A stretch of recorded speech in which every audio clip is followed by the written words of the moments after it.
Quand certains égyptologues affirment que tout a été fait avec des outils rudimentaires, des cordes, des burins de cuivre, des boules de dolérite, je ne fais que replacer tout ça dans le contexte de la précision.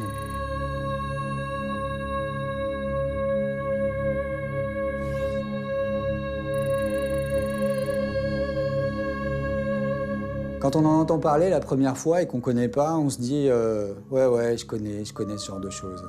Et puis on voit la personne argumenter avec l'œil qui pétille et là on se dit il doit être dans une secte. C'est tellement facile de penser comme ça. Et puis un jour, on ne sait pas pourquoi, on se plonge dedans, on se met à chercher, à enquêter, à réfléchir, à se documenter.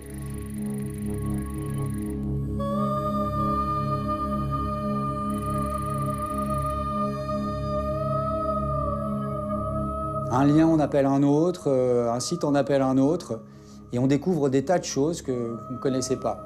Et là, c'est un monde qui s'ouvre. Tous ceux qui sont passés par là savent de quoi je parle. Quand on va au fond des choses et qu'on réfléchit à ce à quoi on croit, on se rend compte qu'il y a beaucoup de choses qui ne reposent pas sur des bases solides. C'est le cas de l'Égypte ancienne, et c'est le cas aussi de beaucoup d'autres endroits dans le monde.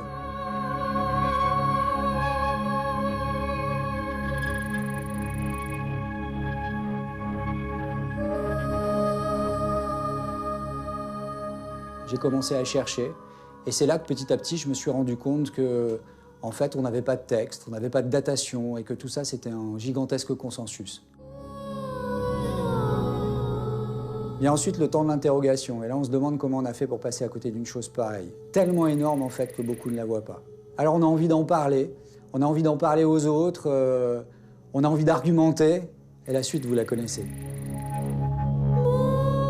J'ai longtemps douté, et si je suis convaincu, c'est parce que justement j'ai longtemps douté, et je suis allé sur place. Et c'est tous ces faits qui m'ont décidé à en faire des films. Maintenant c'est à vous de vous positionner. Allez voir tout ce qu'on a fait, allez voir tout ce qu'ont fait les autres. C'est le meilleur moyen de vous forger une opinion solide.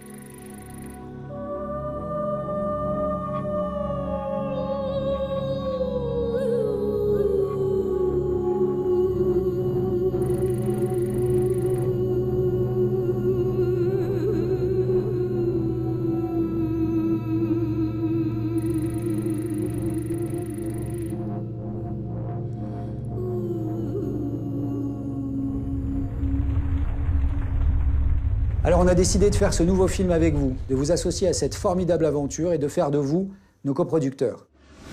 Notre premier objectif, c'est l'île de Pâques, et c'est très bientôt parce que c'est dans la deuxième quinzaine de mars. On a besoin pour ça de 50 000 €. Nous, on apporte 20 000 €, et on doit trouver le reste. Et tout ce qui viendra en plus, ça servira à financer intégralement la suite, parce qu'en fait, on va fonctionner de cette manière-là.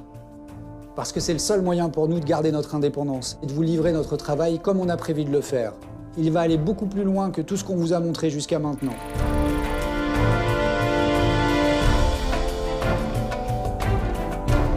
Vous allez trouver toutes sortes de contreparties qui correspondent à vos envies ou à vos moyens. Et pour tous ceux qui auront participé, en plus de la satisfaction d'être devenus des acteurs de ce projet, vous aurez bien évidemment des choses en plus. Vous nous avez suivis sur Gizeh 2005 et c'est grâce à vous qu'on a pu continuer notre travail et mettre en place une équipe digne de ce nom. Merci de nous avoir soutenus, merci de nous écrire et d'être aussi nombreux à nous écrire. Parce que vraiment ça fait chaud au cœur et ça donne du courage. Et croyez-moi, il en faut. Voilà, maintenant j'ai rien d'autre à vous dire. C'est ici, c'est maintenant et c'est grâce à vous que l'enquête continue.